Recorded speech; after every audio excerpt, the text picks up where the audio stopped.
Hai, Assalamualaikum warahmatullahi wabarakatuh. Bertemu kembali bersama saya, Ustazah Siti Nani. Kali ini Ustazah akan mengajar Pendidikan Islam tahun 4, bidang adab yang bertajuk Jiran Sepakat Membawa Berkat. Jom kita tengok sama-sama.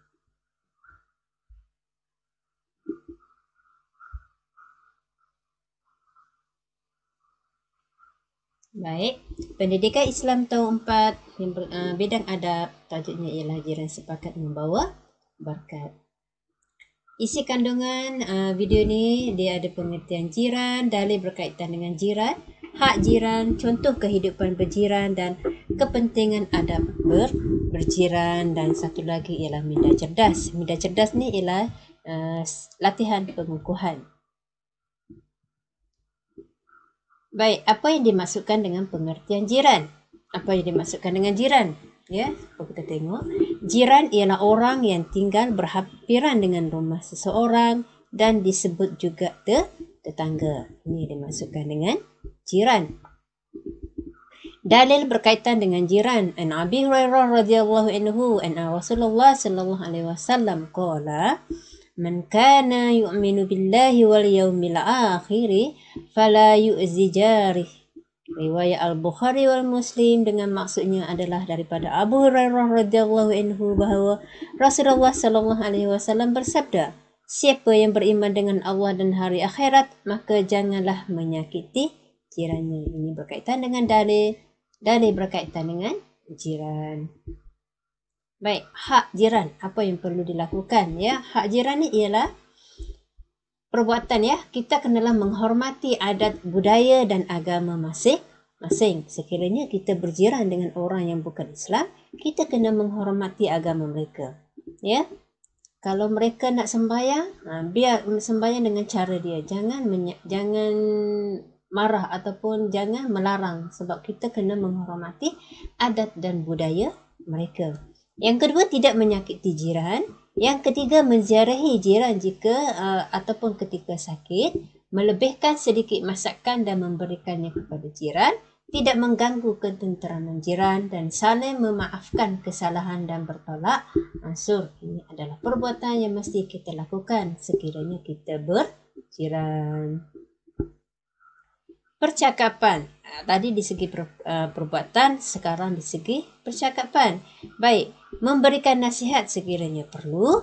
Nasihat di segi mana? Contohnya kalau dia melakukan sesuatu yang menyalahi atau yang tidak disukai oleh rakan-rakan jiran yang lain, kita cuba memberi nasihat dengan cara yang elok. Yang kedua, mengucapkan tahniah atas kejayaan jiran. Contohnya dia mendapat kejayaan ataupun anaknya mendapat kejayaan dalam peperiksaan, cuba kita ucapkan tahniah. Ya. Dan yang ketiga, menjaga pertuturan. Pertuturan kita kena baik, tidak boleh mengeluarkan perkataan yang tidak elok terhadap jiran. Baik, dan satu lagi di segi emosi, kita kena berprasangka baik dengan jiran dan bersimpati apabila jiran ditimpa kemalangan. Berprasangka baik. Tidak boleh kita bersangka buruk dengan jiran, dan kita kena bersimpati sekiranya dia ditimpa apa-apa kemalangan. Mencontohi kehidupan berjiran Rasulullah sallallahu alaihi wasallam. Baiklah anak-anak, cuba kita tengok apa yang Rasulullah sallallahu alaihi wasallam lakukan terhadap jirannya. Berbuat baik dengan jiran. Ya, Rasulullah sallallahu alaihi wasallam sentiasa berbuat baik dengan jiran dan tidak pernah menyakiti mereka walaupun jirannya seorang Yahudi. Okey, yang kedua, peka dengan kebajikan jiran. Rasulullah sallallahu alaihi wasallam melarang kita membiarkan jiran berada dalam kelaparan sedangkan kita kekenyangan. Jangan buat lagu tu. Rasulullah sallallahu alaihi wasallam sendiri kalau ada makanan untuk jiran dia, walaupun baginda ada sedikit sahaja makanan, dia bagi kepada jirannya walaupun jirannya itu adalah seorang Yahudi. Dan yang ketiga, menghargai jiran. Ya, Rasulullah sallallahu alaihi wasallam juga menegah kita meremehkan pemberian jiran walaupun kurang bernilai. Kalau jiran bagi sesuatu, kalau kita tak suka, jangan bagi tahu dia yang kita tak suka. Ambil, buang. Jangan buang di depan mata dia. Ya, sebagai menghargai pemberian jiran. Baik, kepentingan adab berjiran. Ya, apa pentingnya kita ni berjiran? Ya, adabnya ialah di segi individu kita akan mendapat pahala dan keridaan Allah Subhanahu Wa Taala serta menjamin ketenangan emosi. Di masyarakat pula hidup damai, harmoni dan dapat memupuk silaturahim. Negara pula akan mendapat apa yang negara dapat, ekonomi negara bertambah baik, di samping negara menjadi maju dan menarik kedatangan pelancong. Kenapa pelancong seronok datang ke negara kita? Sebab dia tahu masyarakat negara kita ni semuanya baik.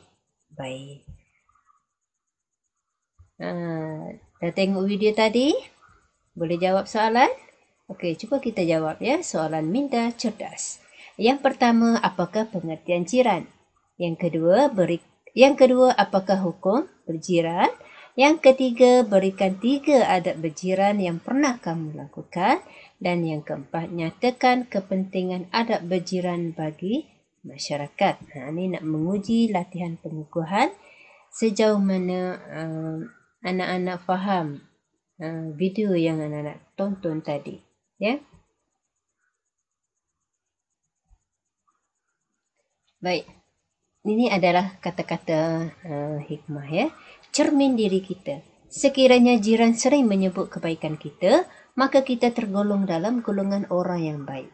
Tetapi, jika sebaliknya, maka berhati-hatilah dengan sikap kita.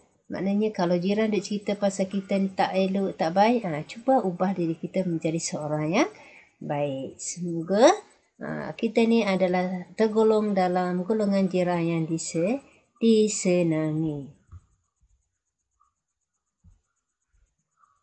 Saya rasa untuk kali ini sekian saja untuk kali ini. Jumpa lagi di live video. Sekian, terima kasih. Jumpa lagi. Assalamualaikum warahmatullahi wabarakatuh.